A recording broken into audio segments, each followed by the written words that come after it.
You ask Tiger to solve. This deals with linear equations with one unknown. The final result is y equals -3. Let's solve it step by step. Group all constants on the right side of the equation. Subtract 33 from both sides. Simplify the arithmetic.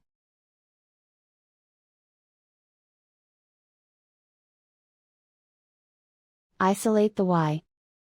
Divide both sides by 13. Simplify the fraction. Find the greatest common factor of the numerator and denominator.